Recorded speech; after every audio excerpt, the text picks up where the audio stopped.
La violación de Tamar, estudio número 29. Vamos a leer en el segundo libro de Samuel, capítulo 13, versículos 10 al 14. La Biblia dice: Entonces Amnón dijo a Tamar: trae la comida a la alcoba, para que yo coma de tu mano. Y tomando Tamar las hojuelas que había preparado, las llevó a su hermano Amnón a la alcoba. Y cuando ella se las puso delante para que comiese, asió de ella y le dijo: ven, hermana mía, acuéstate conmigo. Ella entonces le respondió: no, hermano mío, no me hagas violencia, porque no se debe hacer así en Israel. No hagas tal vileza, porque ¿a dónde iría yo con mi deshonra? Y aún tú serías estimado como uno de los perversos en Israel. Te ruego pues ahora que hables al rey, que él no me negará a ti. Mas él no la quiso oír, sino que, pudiendo más que ella, la forzó y se acostó con ella. Que el Señor bendiga su santa y bendita palabra. Esta es una violación que llama la atención de forma especial, pues ocurre en el seno familiar. La violación es un asunto tan viejo como el pecado en el ser humano. La violencia contra la mujer es una cuestión en la portada de nuestros periódicos cotidianos en nuestro agonizante siglo XXI. Y aquí lo vemos retratado nada más y nada menos que en la palabra de Dios, como una muestra de la depravación humana, tan temprano como en la recopilación de las historias narradas en el Antiguo Testamento. La Biblia no es una novela en la que el autor arregla los acontecimientos para que sigan una trama favorable a su inventiva como narrador, sino que la Biblia es la historia verídica de la tragedia humana que sigue a la ocurrencia maldita del pecado. La Biblia nos cuenta los hechos tal y como ocurrieron, así que nadie está inventando nada aquí, sino que esta es la historia de Dios en su trato con la humanidad. La Biblia nos revela los hechos que fueron dando forma al plan eterno de Dios de redimir al hombre.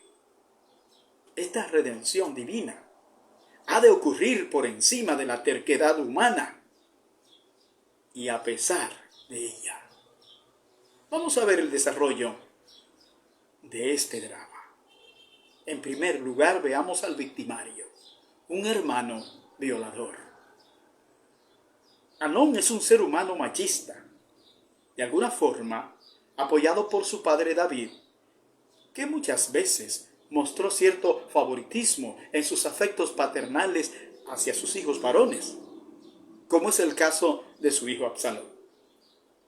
Amnón estaba además asusado por un primo pervertido que perfila aquí fríamente la manera como el joven podría conseguir satisfacer sus deseos. Dice la Escritura: y Amnón tenía un amigo que se llamaba Jonadab, hijo de Simea, hermano de David.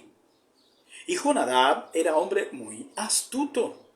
Y éste le dijo: hijo del rey, ¿por qué de día en día vas enflaqueciendo así? ¿No me lo descubrirás a mí? Y Amnón le respondió: yo amo a Tamar, la hermana de Absalón, mi hermano. Y Jonadab le dijo: acuéstate en tu cama y finge que estás enfermo, y cuando tu padre viniere a visitarte, dile: te ruego que venga mi hermana Tamar para que me dé de comer, y prepare delante de mí alguna vianda, para que al verla yo la coma de su mano. Se acostó pues Amnón y fingió que estaba enfermo. Y vino el rey a visitarle. Y dijo Amnón al rey: yo te ruego que venga mi hermana Tamar y haga delante de mí 2 hojuelas, para que coma yo de su mano. Segundo libro de Samuel 13, versículos 3 al 6. Toda esta complicada trama ocurre en el seno de la familia de David. Y de seguro no puede el rey escapar de pensar cómo de alguna manera todo este desastre es el resultado de sus malas acciones del pasado. Como vemos en nuestro texto base de segundo libro de Samuel 13, versículos 10 al 14, Amnón llevó a cabo su malvado plan, deshonrando alevosamente a su querida hermana. Amnón se aprovechó de su superioridad, tanto en términos de derechos como de fuerza física, para someter a su angustiada hermana. Es el típico abusador que somete a la fuerza a la mujer que le place, en este caso a su propia hermana, y la hace su mujer, cometiendo de esta forma el pecado de incesto condenado en las leyes de Moisés. Levítico 18:11. Y este hombre se atrevería a jurar que no pudo controlar el impulso viril que nubló su pensamiento. Y hasta se atrevería a decir que no supo lo que hacía. Es más, se atrevería a decir que él mismo fue una víctima de la pasión que lo envolvía. Amnón pensaba que toda su bravura impía quedaría impune y que por su inmunidad como hijo preferencial del rey se burlaría del honor de su hermana. Lo que no se imaginaba era que su fechoría sería la excusa perfecta de su medio hermano Absalón para quitarlo del medio. Absalón era el hermano materno de Tamar y hermano paterno de Amnón. Esta es una tragedia, la que se escenifica en esta historia, que trajo gran tristeza, dolor y desesperación al corazón del rey David.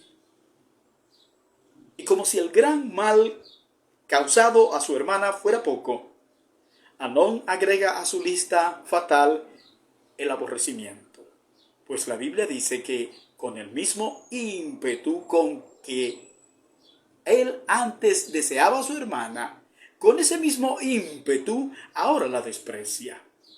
Dice la Escritura, luego la aborreció Amnón con tan gran aborrecimiento que el odio con que la aborreció fue mayor que el amor con que la había amado.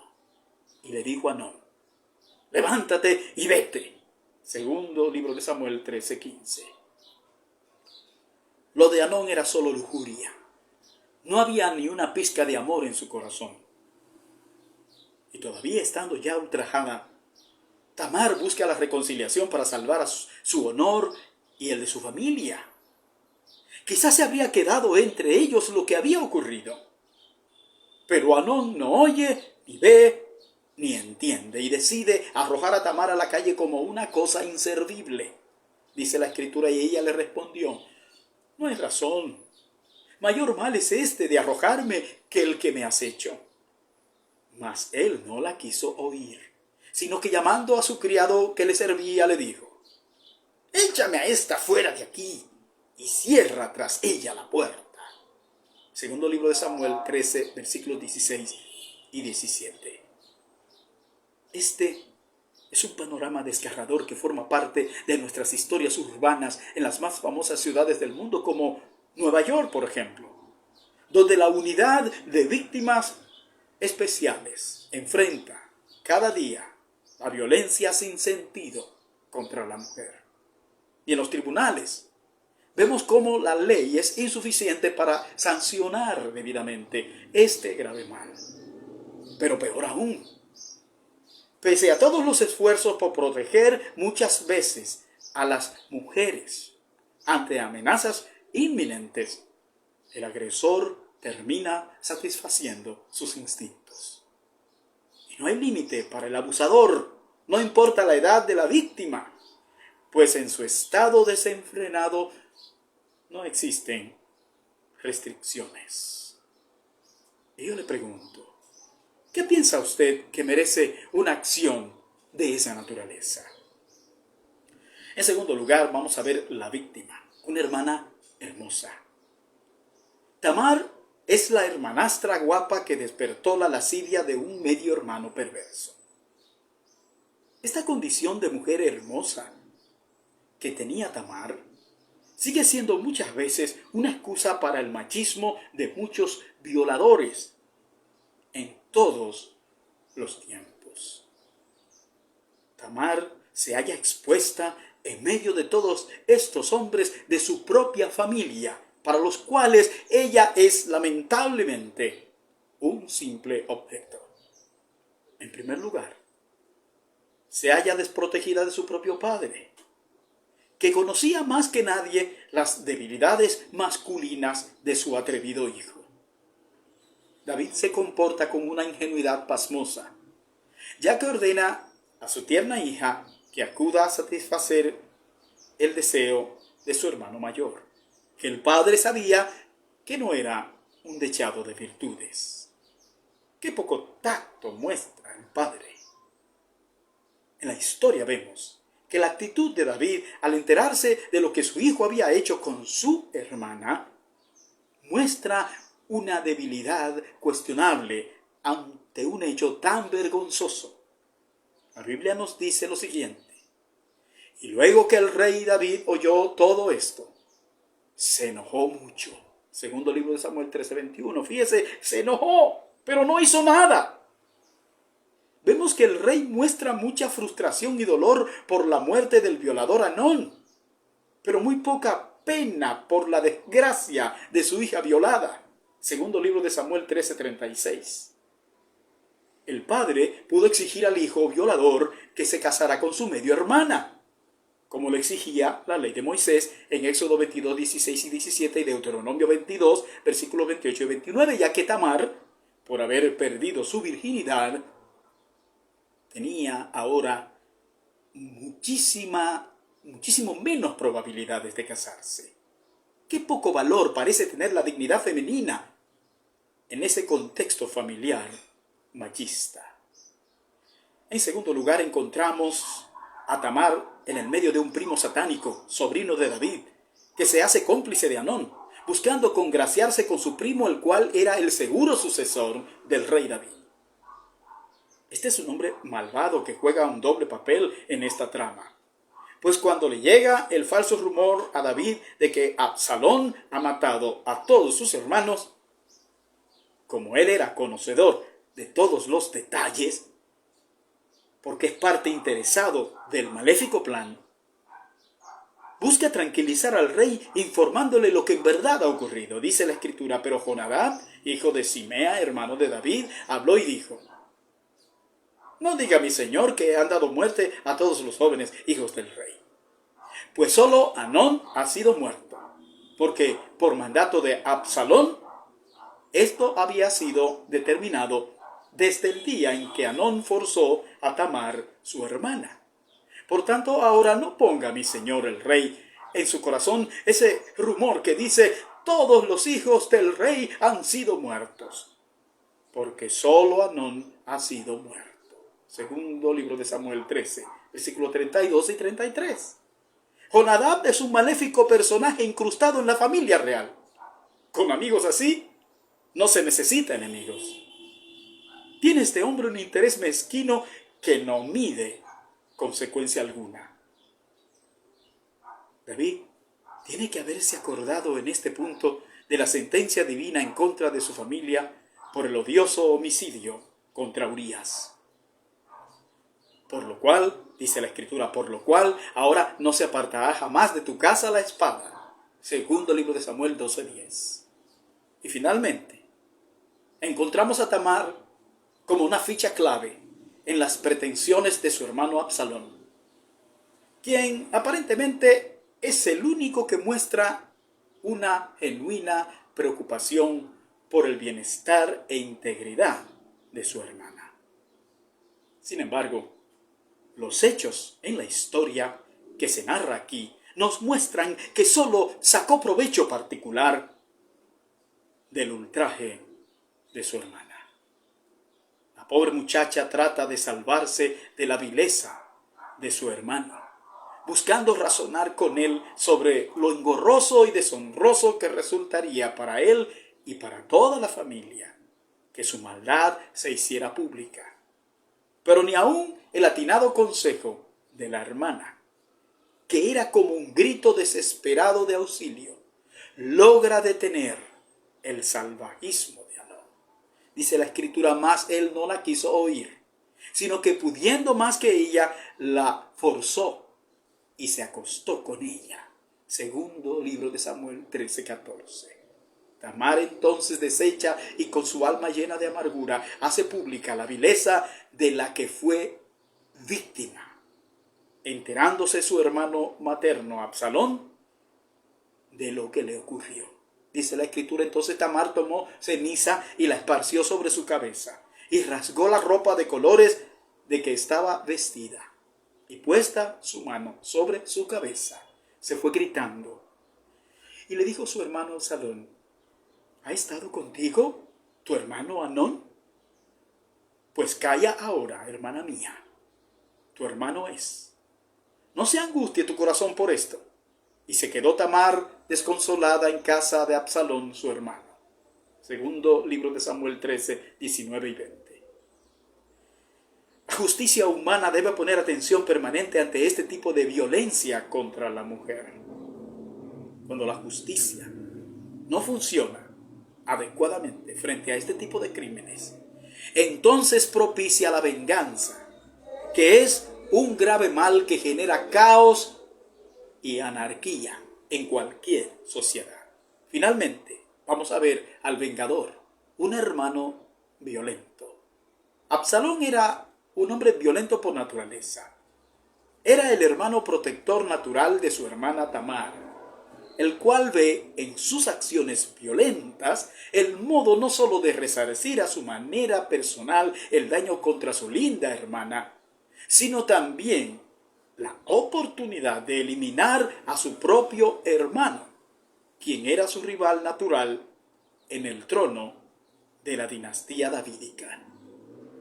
Amnón era el primogénito de David, el hijo mayor, al cual le correspondería por derecho heredar el trono de su padre en el gobierno de la nación israelita. Primer libro de Crónicas, capítulo 3, versículo 1. La venganza es un sentimiento que envenena el alma. Calladamente, Absalón idea un plan que le tomó 2 años llevar a cabo. Dice la escritura, más Absalón no habló con Amnón ni malo ni bueno. Aunque Absalón aborrecía a Amnón porque había forzado a Tamar su hermana. Aconteció pasados 2 años que Absalón tenía esquiladores en Baal-Hazor, que está junto a Efraín, y convidó a Absalón a todos los hijos del rey. Segundo libro de Samuel 13, 22 y 23. Absalón ideó un plan en el que estaban implicados sus sirvientes. Planeó convidar a sus hermanos a una gran fiesta y aprovechar el momento propicio para asesinar a su hermano Amnón. Dice la escritura, y Absalón había dado orden a sus criados diciendo, os ruego que miréis cuando el corazón de Amnón esté alegre por el vino. Y al decir yo herida a Amnón, entonces matadle y no temáis, pues yo os lo he mandado. Esforzaos pues y sed valientes. Segundo libro de Samuel 13:28. Este sangriento propósito se llevó a cabo tal y como lo había orquestado Absalón. Segundo libro de Samuel 13:29. Hermanos y amigos, el Evangelio plantea una visión diferente ante el drama detestable de la condición de la mujer en el mundo antiguo. Jesucristo, frente al desprecio mostrado hacia la mujer en su época, se identifica a plenitud con el dolor de la mujer y procura su reivindicación frente al machismo asqueroso. Esto se ilustra perfectamente en el relato de la mujer adúltera, que usted puede leer en Juan capítulo 8, versículos 1 al 11. Damos gracias a Dios por la bendita progresividad de la revelación bíblica que encamina al hombre hasta llevarlo al clímax de la verdad, derribando la ominosa muralla de la discriminación. La Escritura nos dice, ya no hay judío ni griego, no hay esclavo ni libre, no hay varón ni mujer, porque todos vosotros sois uno en Cristo Jesús. Gálatas 3, 28. Que Dios te bendiga.